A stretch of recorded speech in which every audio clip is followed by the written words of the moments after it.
ये कहानी एक ऐसी लड़की के ऊपर आधारित है जो पूरी दुनिया में सिर्फ अकेली बची थी क्योंकि रेडिएशन फैलने की वजह से सभी लोग मर चुके थे। पर इसी बीच उसकी मुलाकात एक ऐसे आदमी से होती है जो उस रेडिएशन से बचने वाला आखिरी इंसान था। अब इसके बाद उन दोनों के बीच में आगे क्या क्या होता है ये हम आज की इस एक्सप्लेनेशन में देखने वाले हैं। आज मैं जिस फिल्म को एक्सप्लेन करने वाला हूँ उसका नाम है Z for Zakaria और ये फिल्म 2015 में रिलीज हुई थी। मूवी शुरू होती है और हम देखते हैं कि पूरी दुनिया में किसी तरह का रेडिएशन फैल चुका है जिसके कारण दुनिया के ऑलमोस्ट सभी लोग मर चुके हैं। इसी बीच हम एना नाम की एक लड़की को देखते हैं जो कि शहर से कुछ सामान लेकर अपने घर की तरफ जा रही थी। एना ने अपने पूरे शरीर को कवर करके रखा था ताकि उस पर रेडिएशन का असर ना हो। यहाँ हम देखते हैं कि एन पहाड़ों में अकेली रहती है और यहाँ पर अभी तक रेडिएशन नहीं फैला है जिस वजह से वो अभी भी जिंदा थी। फिर घर आने पर एन अपने आप को अच्छे से साफ करती है क्योंकि अगर रेडिएशन का एक छोटा सा भी हिस्सा उसकी बॉडी पर रहा तो उसकी जान जा सकती है। एन यहाँ पर बहुत टाइम से अकेली रह रही थी और वो अक्सर जरूरी सामान लेने के लिए शहर जाया करती थी।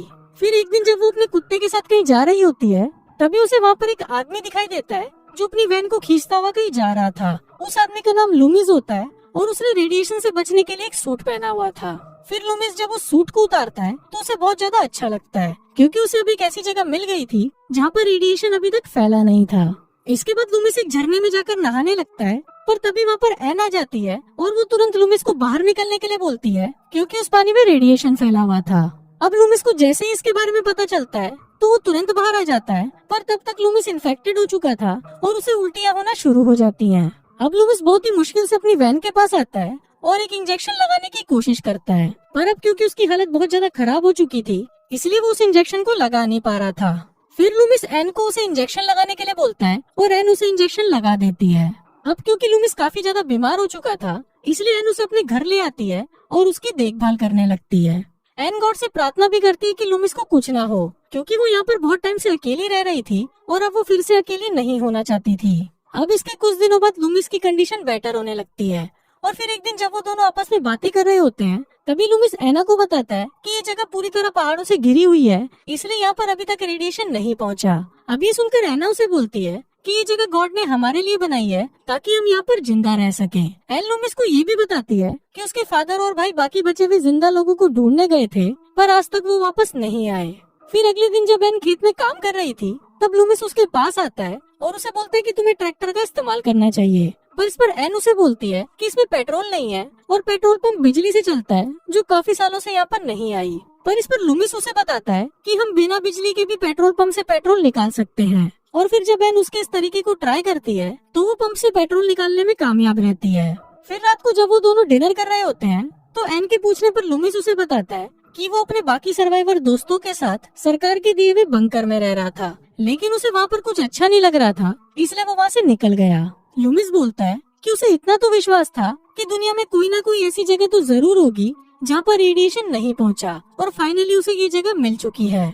फिर अगले दिन मछलियाँ पकड़ते हुए एन लूमिस को बताती है कि हमारा जनरेटर खराब हो चुका है और उसे फ्रीजर चलना बंद हो गया है जिस वजह से उसे खाना स्टोर करने में काफी दिक्कत हो रही है।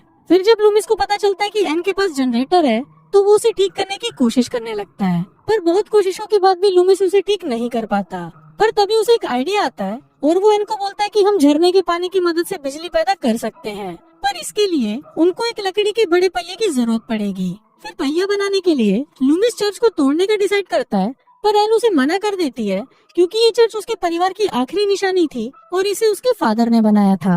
अब लूमिस भी एन की बात मान लेता है और वो चर्च को नहीं तोड़ता। फिर उसी रात लूमिस बहुत ज्यादा शराब पी लेता है और वो एन के साथ जबरदस्ती करने की कोशिश करता है पर एन को ये सब बिल्कुल भी अच्छा नहीं लगता इसलिए वो वहाँ से भाग जाती है। फिर अगले दिन उठने पर लूमिस को अपनी गलती का एहसास होता है इसलिए वो एन के पास जाकर उससे कल रात की हरकत के लिए माफी मांगता है। इसके बाद जब एन चर्च में पियानो बजा रही थी तभी उसे खिड़की पर किसी आदमी की परछाई दिखाई देती है जिसको देखकर एन को लगता है कि शायद ये लूमिस होगा।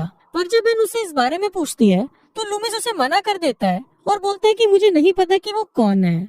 फिर उसी रात एन तैयार होकर घर पर लूमिस के साथ कैंडल लाइट डिनर करती है और डिनर के बाद जब एन लूमिस के करीब आने लगती है तो लूमिस उसे वहीं पर रोक देता है और बोलता है कि हमें जल्दबाजी नहीं करनी चाहिए और पहले एक दूसरे को जान लेना चाहिए जिस पर एन भी इसके लिए मान जाती है।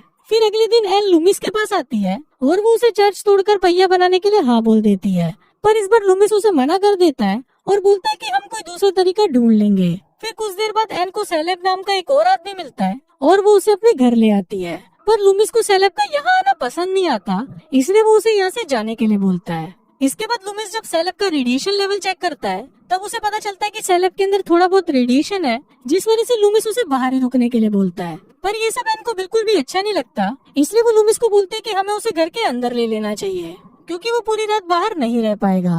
अब लूमिस भी एन की बात मान लेता है और वो सेलेब को घर के अंदर बुला लेते हैं।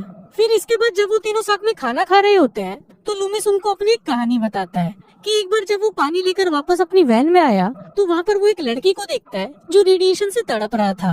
फिर वो लड़का लूमिस के हाथ में बंदूक देखकर लूमिस को उसे गोली मारने के लिए बोलता है, पर लूमिस ऐसा नहीं कर पाता और वो उसे वहीं छोड़कर वहाँ से चला जाता है। इसके बाद सेलेब भी अपनी कहानी सुनाता है और वो बताता है कि जब रेडिएशन फैलना शुरू हुआ तो वो अपने दोस्तों के साथ एक माइन में काम कर रहा था, पर रेडिएशन की वजह से वो लोग वहीं पर ही फंस गए। फिर कुछ दिनों बाद कुछ लोग वहाँ से बाहर जाने की जिद करने लगे, जिस वजह से उन सभी में आपस में लड़ाई हो गई और उन सब ने एक दूसरे को मार डाला और उन सभी में सेलेब भी अकेला जिंदा बचा। फिर लंच के बाद एन लूमिस को बोलती है कि तुमने मुझे उस लड़के के बारे में पहले क्यों नहीं बताया, जिस पर लूमिस उसे बताता है कि मैंने तुम्हें पहले इसलिए नहीं बताया क्योंकि मुझे लगा कि वो लड़का तुम्हारा भाई होगा और मैंने उस दिन उसे शूट कर दिया था।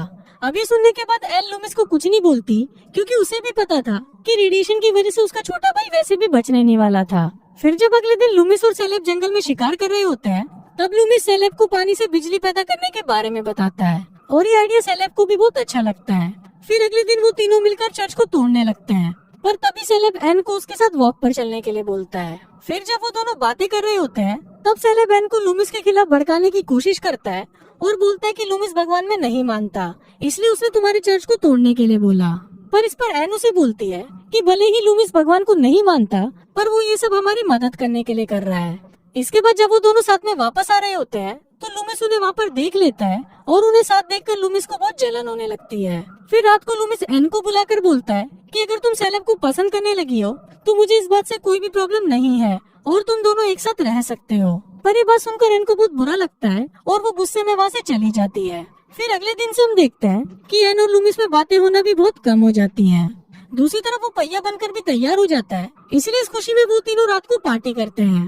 पार्टी के बाद वो तीनों साथ में लेक पर नहाने भी जाते हैं, पर तभी लूमिस एन के पास आता है और वो उसे अपने दिल की बात बता देता है कि वो उसे पसंद करने लगा है। पर एन इस पर उसे कोई जवाब नहीं देती और वहाँ से चली जाती है। अब लूमिस बहुत ज्यादा नशे में था, इसलिए वो घर आते ही सो जाता है, पर वहीं पर एन को नींद नहीं आ रही होती, क्योंकि उसे समझ नहीं आ रहा था कि वो सेलेब और लूमिस में से किसको चुने, क्योंकि अब वो उन दोनों को ही पसंद करती थी। अब इसी कंफ्यूजन में एन सेलेब के पास चली जाती है और वो दोनों साथ में पूरी रात एंजॉय करते हैं। फिर अगले दिन जब लूमिस सोकर उठता है तो वो देखता है कि एन और सेलेब कुछ अलग ही तरह से बिहेव कर रहे हैं, जिसको देखकर वो समझ जाता है कि इन दोनों के बीच में रात को कुछ तो हुआ है।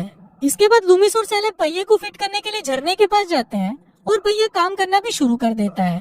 तभी सेलेब लूमिस का सूट पहनकर झरने में उतरकर काम कर रहा होता है और वही लूमिस एक केबल पकड़कर सेलेब को सपोर्ट कर रहा था। इसके बाद जब सेलेब काम खत्म करके ऊपर आ रहा होता है तभी उसका पैर फिसलता है और वो नीचे गिरने लगता है, पर तभी लूमिस उसकी सूट की केबल को पकड़कर उसे बचा लेता है। पर तभी लूमिस सोचता है कि अगर उसने सेलेब को यहाँ से नीचे फेंक दिया तो वो एन की जिंदगी से हमेशा के लिए चला जाएगा और ये सीन यहीं पर ही कट हो जाता है। इसके बाद जब लूमिस घर आता है तो एन उसे पिछली रात के लिए माफी मांगती है, पर इस पर लूमिस उसे बोलता है कि तुम्हें माफी मांगने की जरूरत नहीं है और सेलेब भी दूसरे शहर के लिए निकल चुका है। अब यहाँ पर हम व्यूवर्स को पता चल जाता है कि लूमिस ने सेलेब को पहाड़ से नीचे फेंककर मार दिया है।